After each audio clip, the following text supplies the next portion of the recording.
Hello again, this is Jasmina, and in this video I'm going to talk about how you can set up your charts if you're interested in doing this yourself.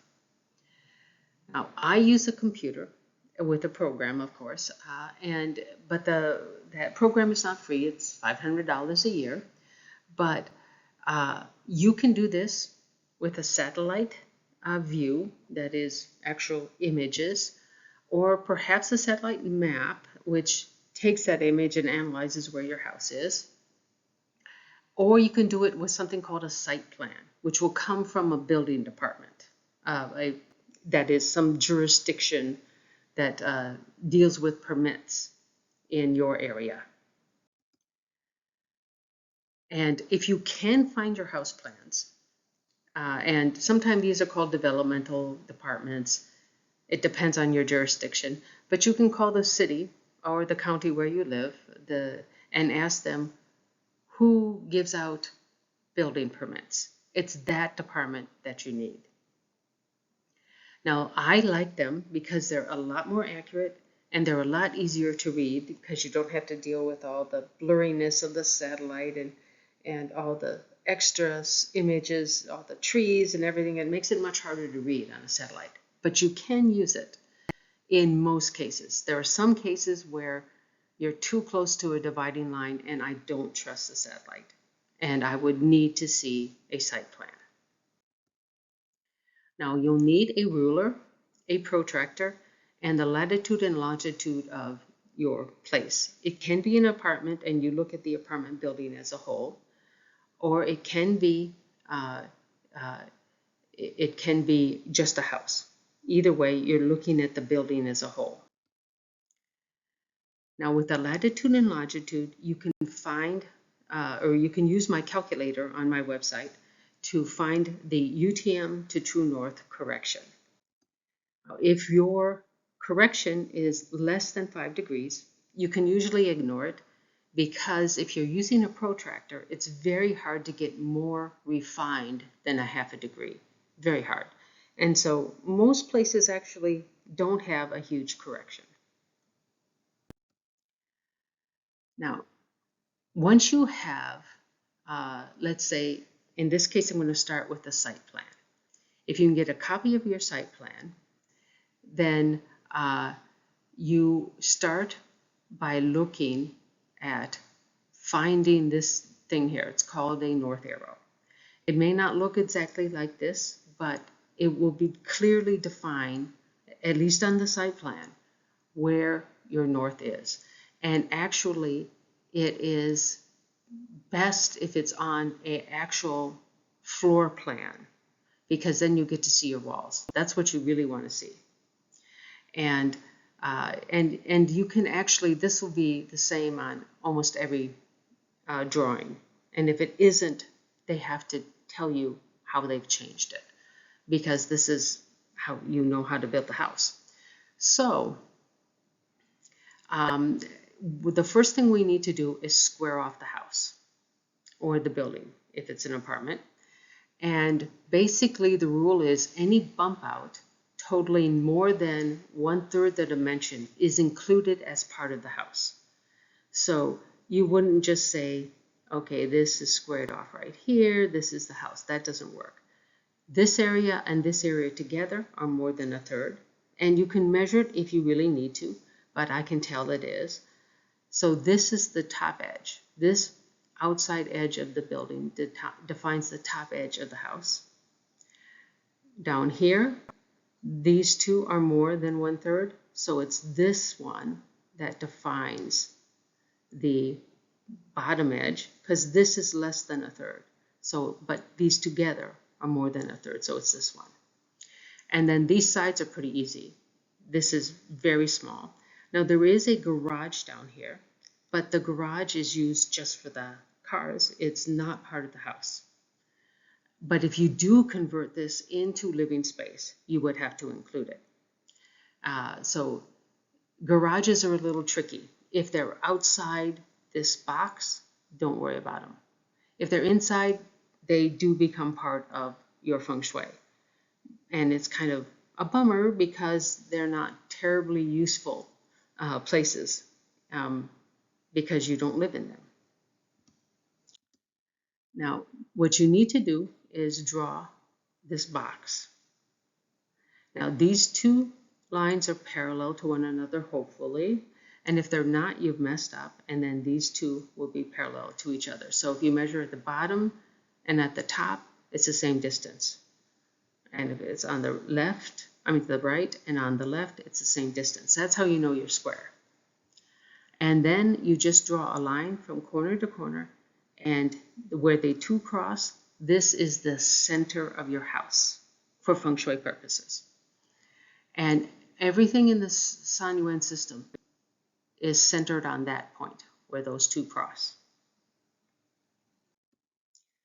So now the next thing we need to do is transfer the north direction from, and we actually have to modify this to true north sometimes, but we need to transfer it from here to the center of your house so you know how to line up your charts.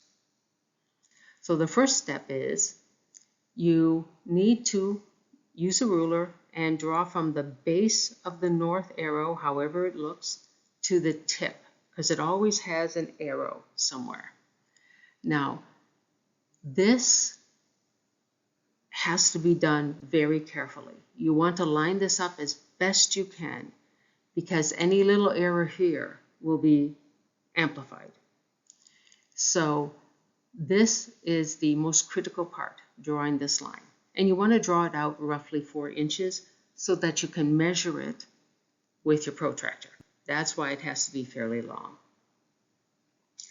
Then you need to measure from the edge of the image or of your paper to the bottom of the north arrow. Now, if the north arrow is up here, you can actually measure it from the top. It doesn't matter, but it has to be from either the top or the bottom.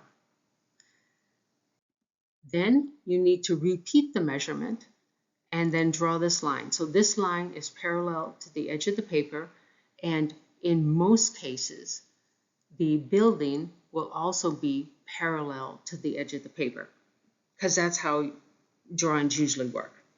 It only makes sense to do it that way.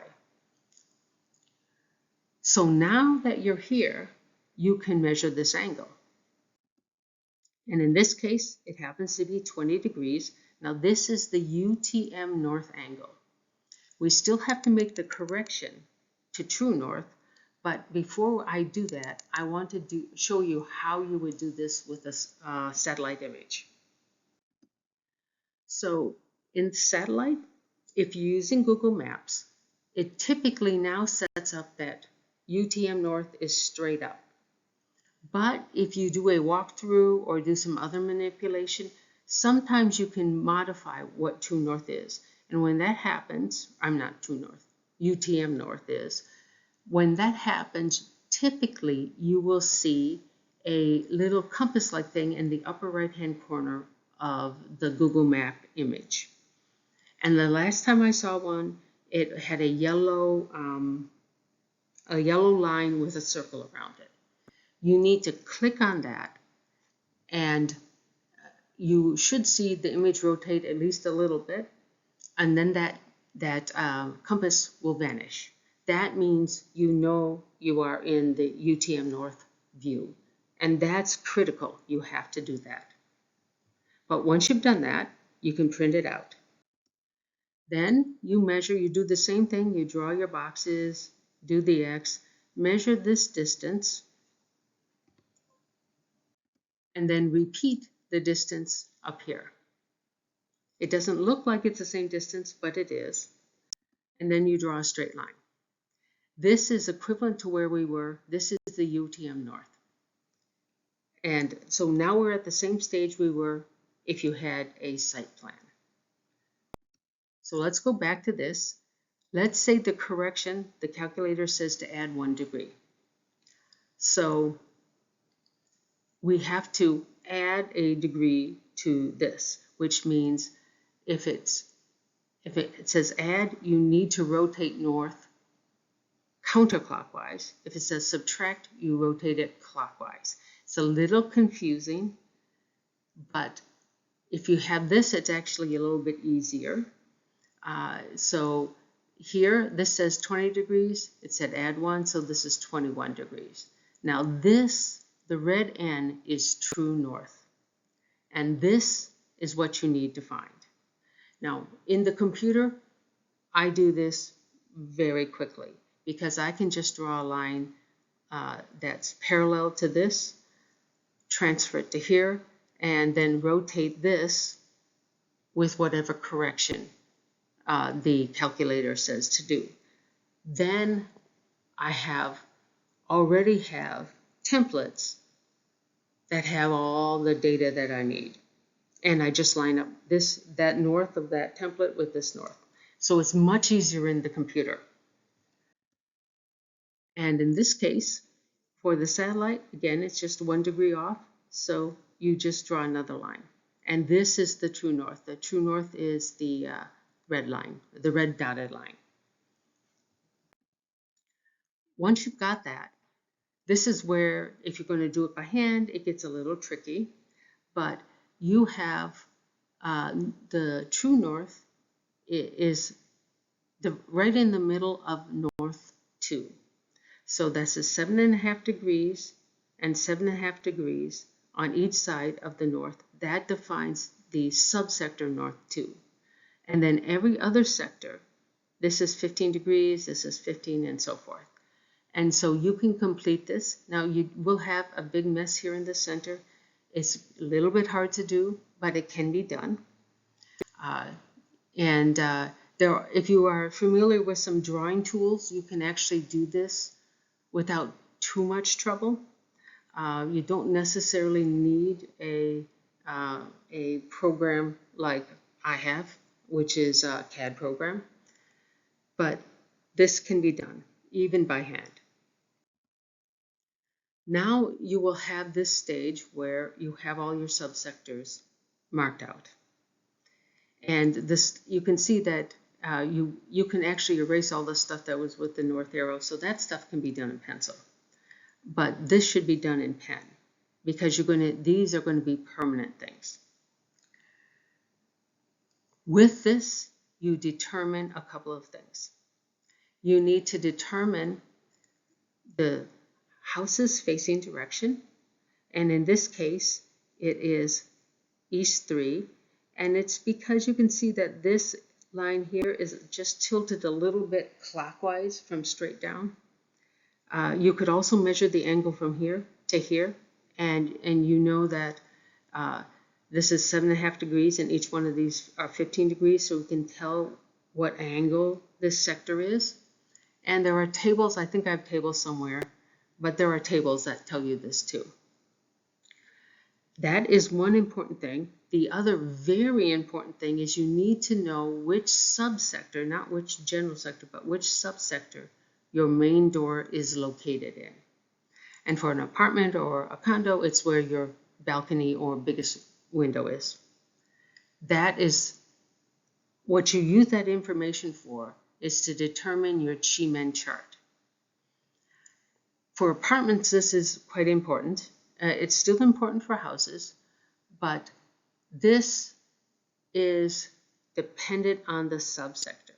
So East 3 and East 2 have different Chi-Men charts.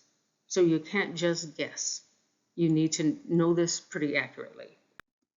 Now, I don't know any free sources for the Chi-Men Dunjia Feng Shui charts. But this is probably the cheapest source, which is a book.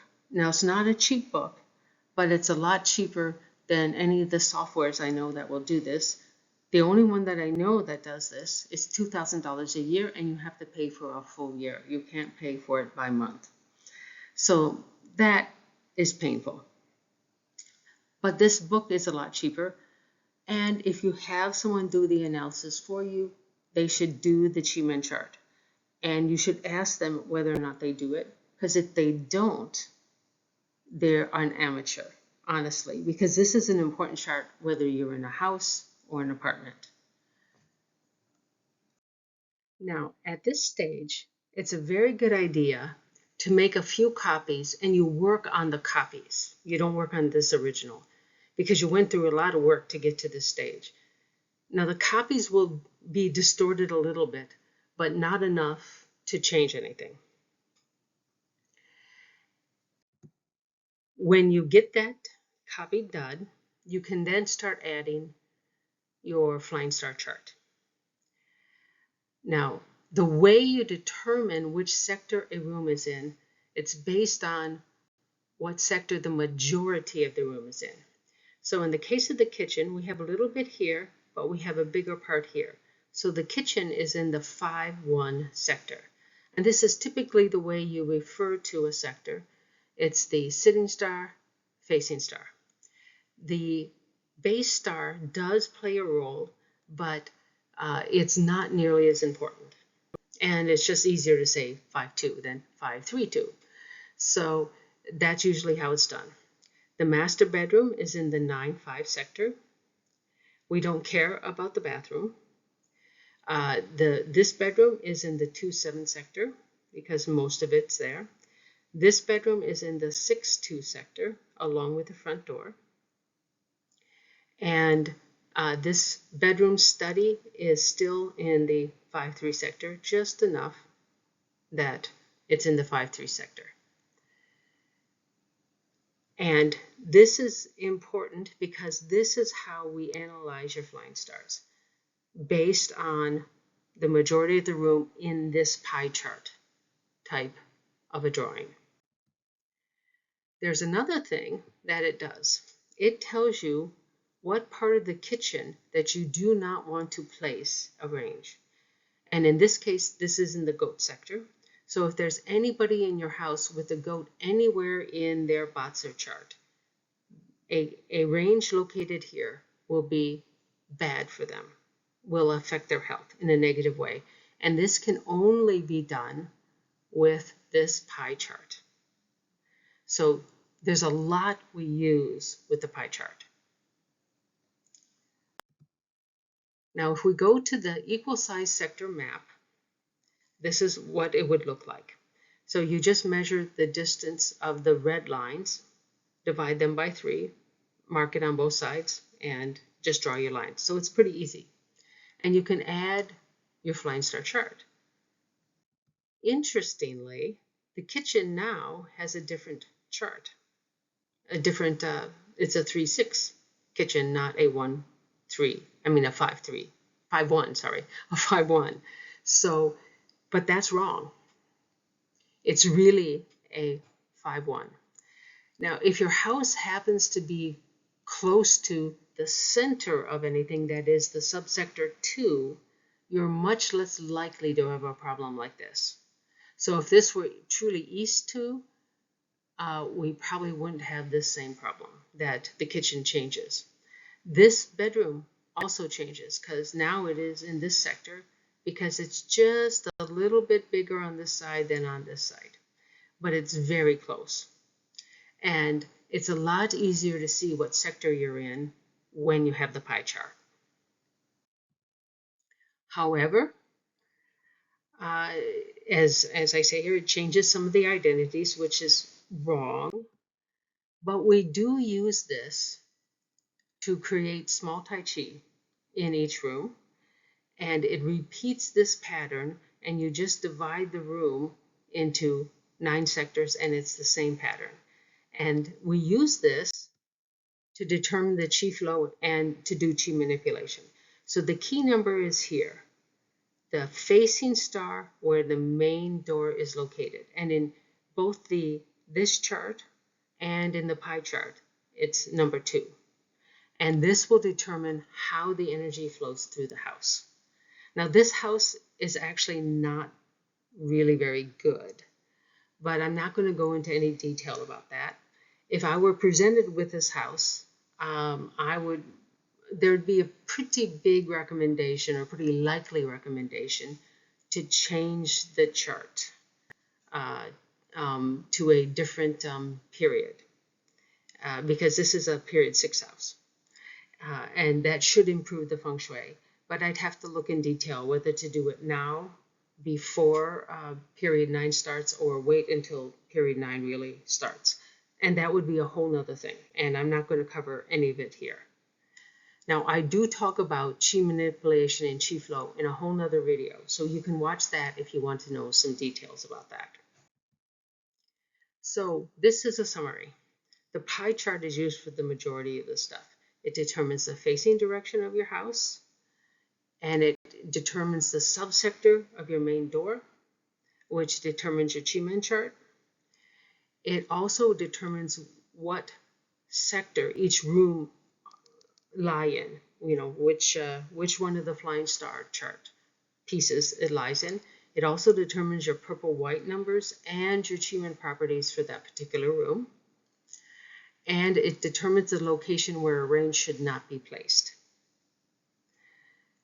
The 9 equal size sector boxes are really only used for chi flow analysis and chi manipulation. So it's important, but it's not used for the majority of the analysis. So that's basically it. Please feel free to contact me here if you have any questions, or visit my ad-free website for the calculator and for more information. And if you subscribe, I will have more videos up on a monthly basis, as well as some new videos like this whenever I can get them up. Thank you again for watching.